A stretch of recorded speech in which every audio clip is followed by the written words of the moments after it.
Hello, this is Steve from Southern Illinois.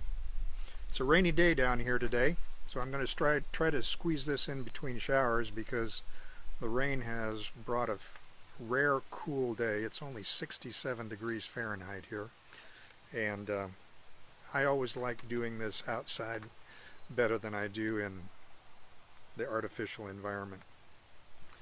So with COVID and sheltering in place, I've been catching up on some of the to-do things that have built up over the years here around the house. One of those was tearing down an old shed that um, had water damage and some termites and other things that were a problem for it. And so a friend and I tore down this two-story shed in our yard. But some of the wood looked like it was salvageable, and I'm wanting to build a wood shed closer to the house. So I've been salvaging the wood, which has involved carrying it into my garage because I can't start the woodshed project right away. The garage is about 50 yards away from where the shed was, and the 2x6s that I've been carrying have been up to 15 feet in length. And a 2x6 that weight and that size, a 2x6 that size weighs about 15, 17 pounds. So carrying one 2x6 at a time felt like a waste of time. So I started stacking them up and seeing how much and it turned out that 3 of them was pretty workable.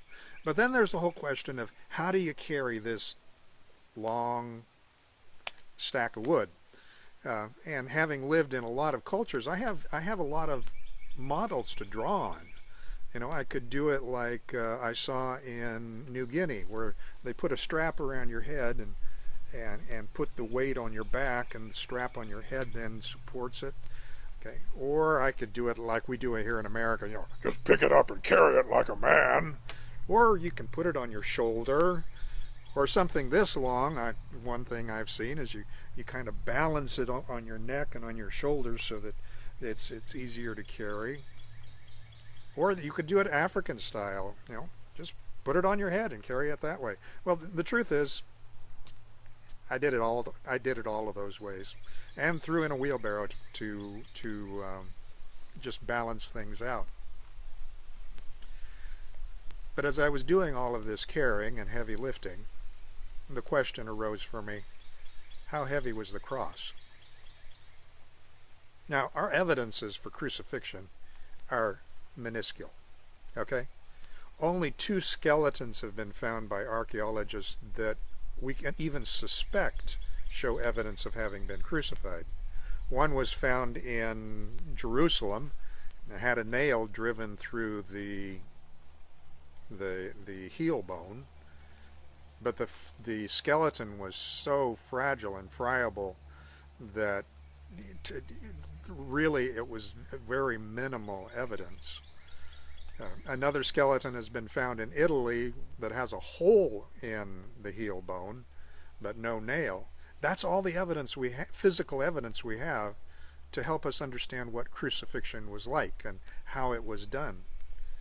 There are no pictures of crucifixion that were created during the era when crucifixion was used by the Romans. We do have a few literary references, but even these are sketchy. They don't really describe what a cross looked like. In fact, if anything, they suggest that there was no standard cross, that crosses were made of the materials at hand and were varied depending on the purposes.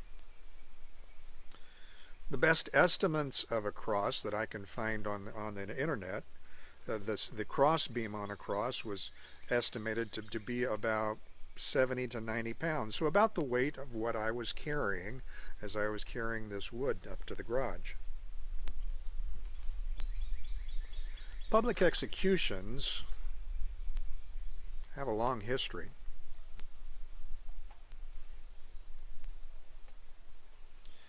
Authorities have to demonstrate to the public that criminals get what they deserve,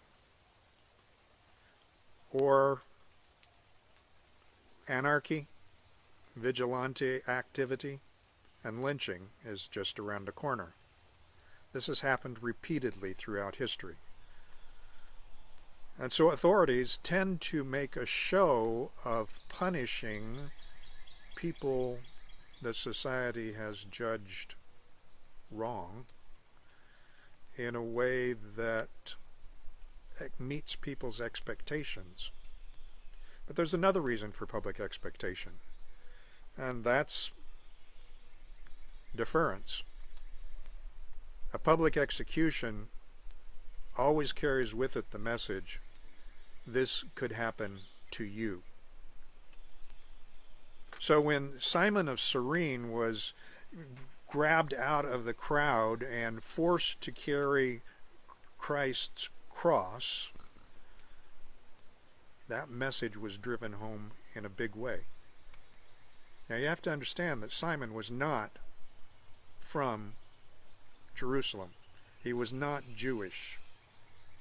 He was not a citizen of that city. He was a foreigner. He was an immigrant. He talked different. He looked different. He dressed different. He was an outsider. How heavy was the cross that Simon carried? Now, it was the same block of wood that Jesus had been carrying, but when Simon picked it up, it was covered with the blood that Jesus was bleeding from his crown of thorns, bleeding from having been flogged, whipped, until his skin was hanging in tatters. So when Simon picked up the cross, it wasn't just the weight of the wood. There was the weight of violence attached to it. And as Simon was carrying the cross, the crowd around didn't just fall silent. They continued their derision, their screaming, their abuse of Jesus. And Simon shared that. Think of the French Revolution and prisoners being hauled to the guillotine through the streets.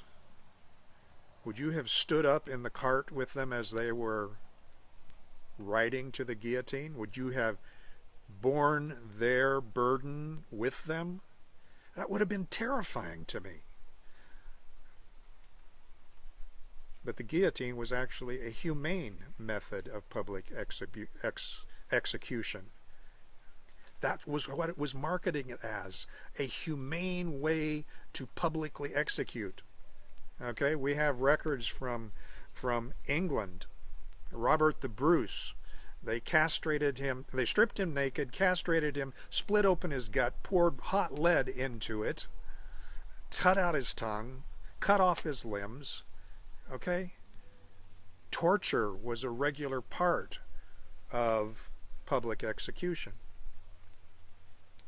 Today we think of lynching as something that's horrible, and it is. But all it is a continuation of the tradition of publicly executing people that society feels deserve it. And it's terrifying. The weight of the cross that Simon bore was more than physical.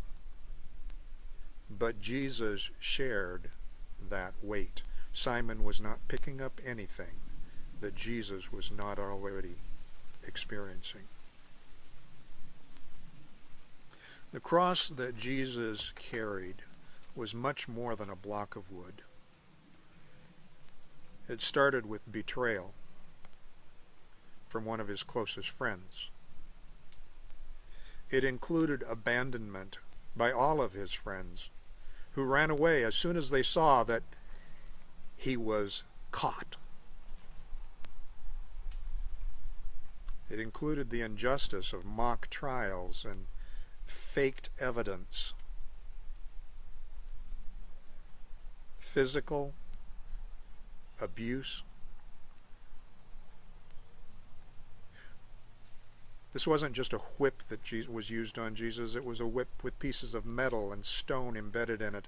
So as the whip struck, not only did it cut into the skin, those sharp objects embedded themselves, and then when the whip was withdrawn, it tore the skin. You think you've been abused. Christ has shared that burden. And historical records tell us that during these floggings, the soldiers made a point of making sure the whip struck the delicate parts of the body.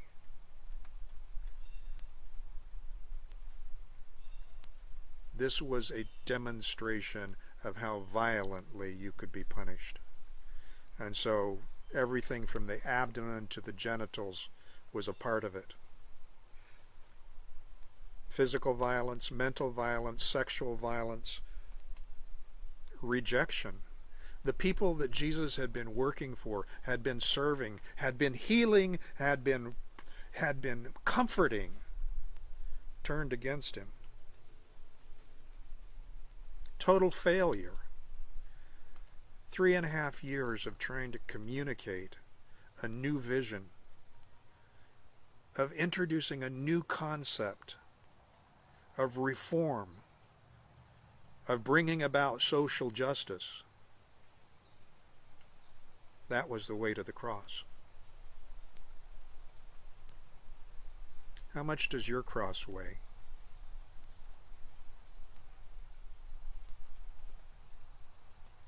Jesus shared your cross and the cross of every man, and he bore it all the way to the end and rose again. And that for me is the mystery, the beauty, the promise, the hope, the glory of the cross.